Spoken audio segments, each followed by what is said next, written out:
कस काय मंडळी बोर व्हायले का? काय नाही, एक लहानपणीच्या शाळेतला किस्सा घेऊन आलो आपल्या आवडत्या शिक्षकाबद्दल भाषणाचा. बघा मग पूर्ण व्हिडिओ, मस्त मजा येईल तुम्हाला पण. Good morning sir. Good morning sir. Good morning मित्रांनो, बसा खाली. तर आपल्याकडे उद्या शिक्षक दिनानिमित्त आपण भाषण ठेवलेले आहे आपल्या आवडत्या शिक्षकावर. तर ज्यांना कोणालाही आपल्या आवडत्या शिक्षकाबद्दल मनोगत व्यक्त करायचं असेल त्यांनी नाव द्यायचं आणि ज्यांचा पहिला नंबर येईल त्याला बक्षीसही मिळणार आहेत. उद्या आहे का शिक्षक दिन? घ्यायला लागेल जरा भाषण, तेवढंच इम्प्रेशन पडते लोकांवर, आपल्या विद्यार्थ्यावर सगळ्या. आपल्या वर्गातून जो कोणी भाषण करणार आहे त्याचं नाव द्या, म्हणजे सरांकडे देतो मी. माझं नाव लिहा सर. चेतन बबन कानभरे नाव लिहून टाका, उद्या मी करणार आहे भाषण. चेतन, भाषण करणार असेल तर नाव लिहून घे. उगा शायनिंग नको मारू, नाहीतर राहशील उद्या घरी. नाव लिहून द्यायचं आणि घरीच राहायचं, असं नको करू. नाही हो सर, करतो भाषण. महिला दिवसाची इच्छा आहे तुमच्या मनोगत व्यक्त करायची. चल ठीक आहे, मग झालं. आपल्या वर्गातून चेतन बबन कानभोरे भाषण करणार उद्या, ठीक आहे. चेतन डेअरिंग तर केली, पण उद्या जर घरी राहिला की परदेश आले ते हातपायच मोडतो. आता सांगायलो, घरी राहत नाही काय नाही, गपचूप उद्या शाळेत यायचं भाषण करायचं. पळून मी नाही म्हणलं, पळून तुम्ही असाल सर. लय अन्याय केलाय तुम्ही आमच्यावर. ठीक आहे, मग जा आता तुम्ही. सगळ्याला सुट्टी देतो आता आणि उद्या या मग बरोबर भाषण करून. चेत्या, काय विषय काय सरांबद्दल सांगतो का मला पण जरा? मग मी पण बोलतो ऑन द स्पॉट. अरे उद्याच ऐक तू, पण तुला कुठे स्पेशल सांगू आता.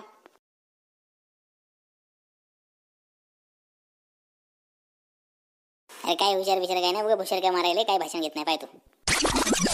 आणि मला काय भाषण फिषण काय घ्यायचं नव्हतं, काय नाही. पण त्या सरकार आमच्या लय दिवसाचे पैसे होते, पण ते देण्यात झालं. आता म्हणलं आता मोका आहे, म्हणलं जे होईल ते होईल, इथंच मागायचे. मंचावर उपस्थित सर्व वर्ग, शिक्षक, मुख्याध्यापक साहेब तसेच विद्यार्थी मित्रांनो, आपला जास्त वेळ न घेता आपले मनोगत व्यक्त करण्यासाठी येत आहेत चेतन बबन कानभोरे. तर यांचं टाळ्या जागेवर एकदा स्वागत होऊ द्या. एक नंबर चेतन, एक नंबर चेतन व्हायची जे मानला चेतन होला. एक नंबर चाललं चेतन, चाललं. मंचावर उपस्थित सर्व शिक्षक वर्ग तसेच माझे बंधू आणि भगिनींनो, आज आपल्या समोर मी माझं मनोगत व्यक्त करत आहे. जास्त वेळ न घेता मी जे काही तुम्हाला सांगेल ते तुम्ही शांतचित्ताने ऐकावे.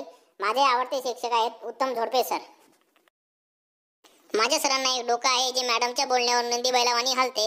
माझ्या सरांना 2 हात, 2 पाय, 2 डोळे, 2 कान आणि एक ढेबरं नाक आहे.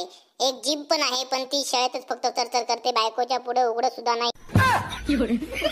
माझे आवडते सर इंग्रजी विषय शिकवतात आणि असं शिकवतात ते त्यांच्याशिवाय कोणालाही समजत नाही. माझे सर हे फक्त 10 मिनिटं शिकून 35 मिनिटं नुसतं आराम करतात. थोडक्यात सांगायचं म्हणजे झोप काढतात, म्हणून आम्ही त्यांना झोपे सर असेही म्हणतो. माझ्या आवडत्या सरांकडे एक लग्नातला कोट आहे जे 9 वर्षापासून ते एकच घालत असतात. माझे आवडते सर हे फेविक्विक पेक्षाही चिकट आहे. त्याचं उदाहरण द्यायचं म्हणजे स्वतःकडे गाडी असून सुद्धा दुसऱ्या सरांच्या गाडीवर येतात, कारण आपले स्वतःचे पेट्रोलचे पैसे वाचवतात. नाहीतर कोणाला लिफ्ट मागवून येतात. एवढे तर सर आमचे चिकट आहेत.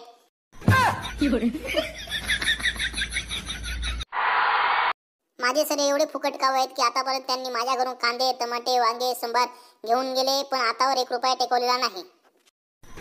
आमचे सर एवढे वक्ते आहेत की आतापर्यंत त्यांना मी सायकलवर कितीतरी वेळा 5-5 किलोमीटर सोडले, पण त्यांनी कधी मला 10 रुपये दिले नाही किंवा एखादा बिस्किटचा पुडाही खायला दिला नाही. ते उत्तम झोडपे सर उर्फ झोपकाडे सर मला अजिबात आवडत नाही, पण मला माझ्या मनातले विनोगत व्यक्त करायचं होतं म्हणून मी बोललो. आणि सर आता तरी तुम्हाला मी विनंती करतो की आमच्या कांदे टमाटे जे 350 रुपये झाले ते द्या. एवढं बोलून मी माझे शब्द व्यक्त करतो. धन्यवाद.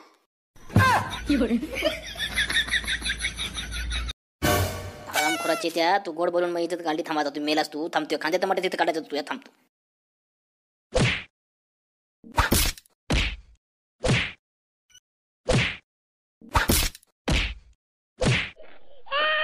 राहू द्या मास्तर, एवढं मनाव नका घेऊ. लहान लेकरू तिथं एवढं मनावर वाईट नका वाटून घेऊ. जाऊ द्या, काही नाही, मरल देऊ. सर तुम्ही अजिबात म्हणता देऊ नका. तुम्हाला सांगायला मी तुमच्यावर रेट तुम्ही बोलू नका म्हणतात काय बाकीचे शब्द.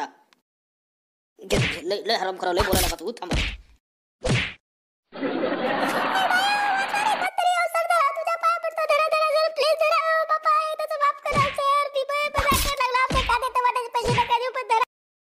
अरे बापू, मेलो रे बाहेर. अरे बापू सर, मी मजाक करायला लागलो सर, मनातून नव्हतं बोललो सर.